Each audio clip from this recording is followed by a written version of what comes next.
Jemaat Tuhan sekalian, Salam. Shalom. Kenapa semua nampak tegang? Sekali lagi, Salam. Shalom. Ini hari seminggu terakhir perayaan bulan budaya. Minggu depan, kalau masih ada yang mau pakai itu sarung-sarung, tidak masalah. Silahkan tampil cantik bagi kemuliaan nama Tuhan. Amin, Bapak Mama. Amin. Saudara, kata meneguhkan itu, dia datang dari kata teguh. Ya, teguh.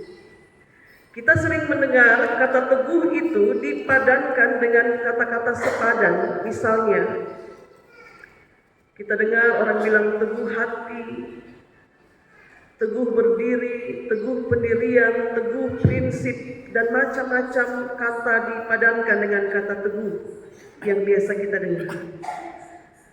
Kita cari ke kamus bahasa Indonesia, kata teguh dia punya arti yang sama dengan kokoh, kuat, erat, itu dia punya sama arti dengan teguh.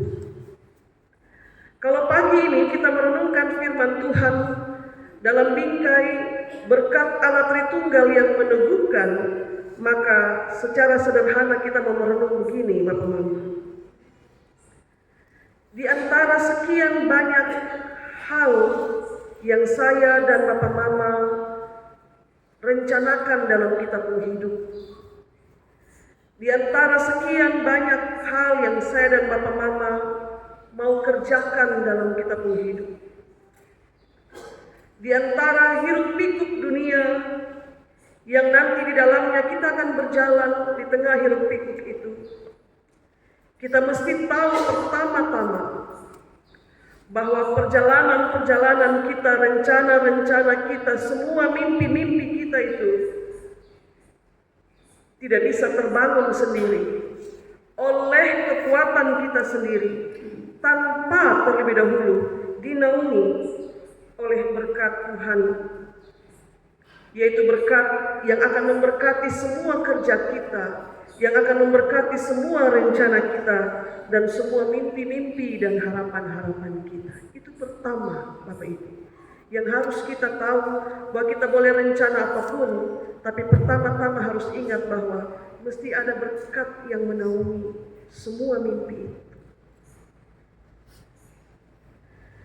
Kita tahu dengan pasti bahwa perjalanan di depan tidak selalu mudah, dan kita semua tahu. Kita tahu dengan pasti bahwa kita mau duduk berencana sesempurna apapun, rencana-rencana kita ke depan juga pada titik tertentu dia tidak akan pernah berjalan dengan mulus. Kita tahu dengan pasti bahwa langit tidak selalu biru. Kita tahu dengan pasti bahwa jalan tidak selalu rata, lautan tidak selalu teduh. Kita tahu dengan pasti kita bisa bertemu dengan awan hitam, kita bisa bertemu dengan badai, kita bisa bertemu dengan kegagalan, itu bisa. Bisa, Bapak Ibu.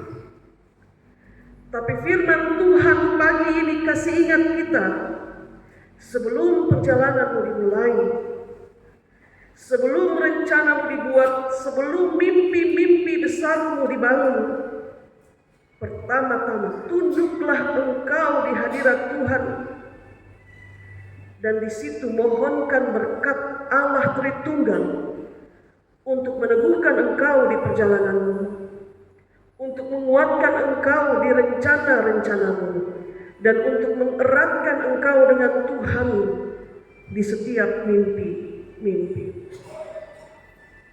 Bapak Mama, jadi firman Tuhan kasih ingat kita, jangan asal langsung jalan. Supunya mimpi terbersit di kepala, jangan asal langsung jalan. Ambil waktu untuk mohon itu berkat yang menaungi itu perjalanan. Pertanyaannya sekarang, apakah kemudian saudara dipastikan tidak akan mengalami kegagalan? Tidak. Saudara baca cerita Yusuf, ada kalimat tertulis di situ, karena Tuhan menyertai dia, Apa saja yang dia perbuat berhasil, benar. Tapi apakah Yusuf tidak jatuh dalam pencobaan?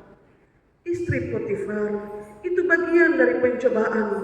Dia dibawa ke situ untuk menguji sekuat apa keterpautan hatinya dengan Tuhan, untuk taat pada kehendaknya, tidak mengambil, tidak menyentuh apa yang bukan menjadi miliknya. Apakah dengan memohon berkat itu dipastikan engkau tidak akan pernah gagal? Saudara, kegagalan bisa engkau alami. Tapi kegagalan itu tidak boleh dilihat sebagai tanda bahwa Tuhan Allah sudah selesai dengan rencana Dia untuk. Apakah dengan memohon berkat saudara tidak jatuh dalam pencobaan? Jatuh juga dalam pencobaan. Tapi kejatuhan dalam pencobaan tidak boleh dilihat sebagai tanda bahwa Tuhan sudah selesai. Tuhan, apakah ini perjalanan saya berhenti di sini? Saat saya jatuh, saya melihat betapa indahnya pencobaan ini. Perhatikan bacaan kita, saudara. Ayat 13 dalam bacaan kita itu dikenal juga dengan sebutan berkat rasuli. Ayat 13 itu disebut juga dengan berkat rasuli. Perhatikan Bapak Mama, saudara-saudari yang terkasih dalam Kristus.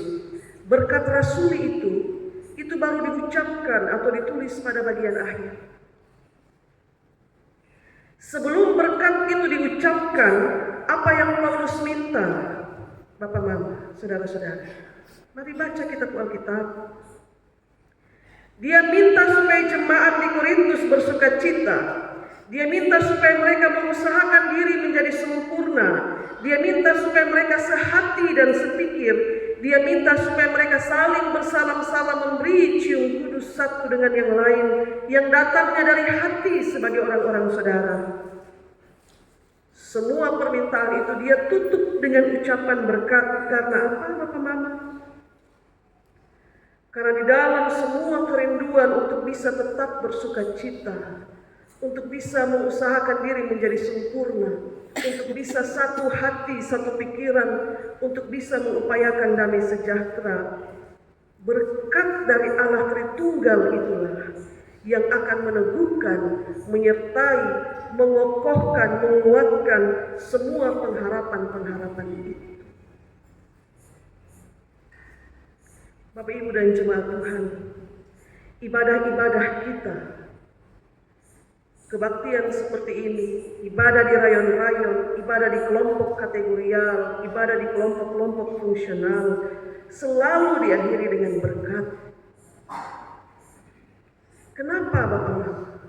Karena sesudah kebaktian seperti ini, sesudah kebaktian ini selesai, kita akan kembali ke tengah-tengah dunia yang penuh dengan hiruk-pikuk. Kita kembali kepada ibadah karya kita masing-masing. Kita kembali kepada pergumulan kerja dan hidup kita masing-masing. Kita kembali dengan membawa berkat yang sudah dicurahkan atas kita untuk meneguhkan, mengokohkan, menguatkan kita untuk berhadapan dengan semua yang akan kita jumpai di luar tembok gereja. Bapak Mama, saudara-saudari yang terkasih dalam Kristus, ini kasuistik Bapak Ibu. Ada orang-orang tertentu yang dia merindukan menerima urapan berkat itu, menerima curahan berkat itu dengan sungguh-sungguh, karena itu berkat akan menyertai dia dalam perjalanan di luar tembok gereja. Berkat dari Allah Tritunggal itu menjadi pertanda bahwa saya dan Bapak Mama ini, kita tidak jalan sendiri. Waktu kita menjalankan ibadah karya kita di luar tembok-tembok gereja, kita tidak berjalan sendiri. Berkat itu menyertai. Kita berjalan bersama-sama dengan Allah yang menyertai saya dan Bapak Mama di setiap musim kehidupan kita. Dan kalau berkat itu sudah turun atasmu, jangan pernah lagi bertanya, Tuhan, apakah Engkau ada di sampingku? Kita punya kecenderungan itu, Bapak Mama. Selepas kebaktian kita kembali ke dunia kerja, karya pergumulan kita mulai bertemu dengan tantangan-tantangan. Kita bertanya, Tuhan, apakah Engkau ada di samping? Padahal Dia sudah berjanji, Dia menyertai kita dengan berkat. Saudara perhatikan ayat 13 lagi. Pada ayat 13 itu ada kata menyertai. Kata menyertai itu artinya, meskipun jalan yang kau tempuh itu penuh dengan liku, meski berat beban yang sedang engkau pikul, bernaung di atasku itu berkat dari Allah Tritunggal yang menyertaimu, dan itu jaminan yang pasti. Kita menunduk dan kita biarkan berkat itu tercurah. Bapak, Mama, saudara-saudari yang terkasih dalam Kristus, pada bagian yang terakhir saya ingin ajak kita untuk renungkan satu hal. Kalau jaminan penyertaan Tuhan itu pasti, dan kalau naungan berkat Tuhan itu pasti menyertai kita, pernahkah terbersit di hati dan pikiran saudara-saudari sekalian untuk mencari perlindungan, untuk mencari penjagaan, untuk mencari pengakuan, untuk cari keberhasilan, untuk cari kemenangan dari satu kekuatan lain selain berkat Tuhan yang turun atasmu? Apakah sesudah kita menerima curahan berkat Allah Tritunggal, kita pergi dan kita cari satu kekuatan rahasia yang kepadanya kita taruh pengharapan supaya kita bisa berhasil, bisa menang, bisa bertemu dengan jalan keluar? Coba renungkan ini baik-baik, Bapak Mama. Kita bilang, mari coba kita pergi di itu satu. Dia bisa jaga, Dia bisa buka, dan lain sebagainya. Sesudah kita memberi diri untuk dinaungi oleh berkat Allah Tritunggal. Kalau saja pemikiran seperti itu pernah ada, Bapak Ibu, saya ingin katakan begini, surat Yakobus bilang, orang yang mendua hati itu tidak akan pernah tenang dalam dia punya hidup. Orang yang mendua hati itu tidak akan pernah tenang dalam kehidupannya. Perjalananmu tidak bisa bernaung sekaligus di bawah naungan berkat Allah Tritunggal dan di bawah naungan kekuatan-kekuatan rahasia milik dunia. Kekuatan dunia yang saudara pakai untuk menang, untuk berhasil, untuk dibukakan segala sesuatu, untuk melindungi, bahkan dia selalu meminta imbalan. Dia selalu meminta imbalan. Dan ketika dia menuntut imbalan, ada sesuatu yang hilang misalnya. Tidak bisa saudara bilang Tuhan tidak baik.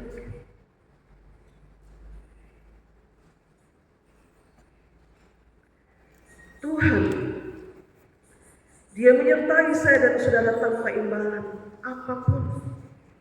Tanpa imbalan apapun. Dia tidak menuntut imbalan itu dari saya dan saudara. Saat Dia menurunkan berkat-Nya atas kehidupan saya dan saudara, Dia tidak pernah meminta imbalan. Berkat dari Allah Tritunggal itu menyertai saya dan Bapak Mama di setiap musim kehidupan, dan itu pasti. Di setiap musim itu artinya di musim kemarau, di musim penghujan, di musim kering, di musim di mana air melimpah, Tuhan penyertaan itu tetap ada di sini. Jangan kita hanya mengakui Dia berkat saat musim di mana air melimpah rumah, dan kita mencari perlindungan dari satu kekuatan yang lain saat tiba musim kering. Atau terlalu takutkah kita dengan kegagalan, sehingga kita tidak lagi mengagung-agungkan atau mempercayai kuasa berkat Tuhan yang turun atas kita? Bapak, Mama, saudara-saudari, mari pulang dan renungkan ini. Berkat Allah Tritunggal itu meneguhkan. Tadi paduan suara perempuan Gemitsu nyanyi. Kita mau satu hati, kita mau satu jantung, kita mau hidup baik-baik sama-sama. Itu berkat Tuhan, itu yang kasih teguh. Itu seluruh pengharapan itu. Kita mau berbeda suku dalam ini, Getsemani, Tarus Timur pun.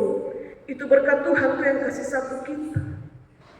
Berkat Tuhan itu tidak hanya turun untuk etnis Rote, Alor, Sabu secara khusus. Dia turun untuk semua jiwa. Tanpa harus dihambat oleh sekat-sekat yang namanya etnis, suku, ras, agama. Dia turun atas yang sehat maupun atas yang sakit.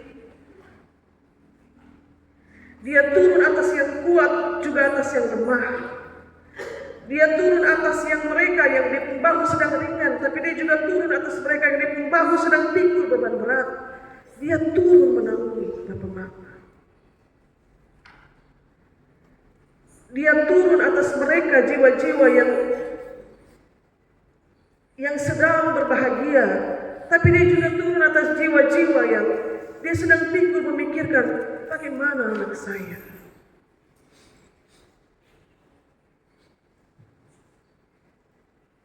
Berkat Allah Tritunggal itu meneguhkan, mempererat, mempersatukan, mengokohkan. Dan tidak ada yang bisa bantah itu Bapak-Bapak.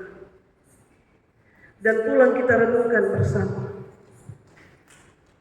Sebab jangan sampai kita terima berkat, tapi karena takut gagal itu terlalu besar dalam diri kita, kita mencari satu kekuatan lain supaya kita dibuat berhasil. Kita renungkan ini baik-baik. Tuhan berkati kita dengan firman-Nya. Amin.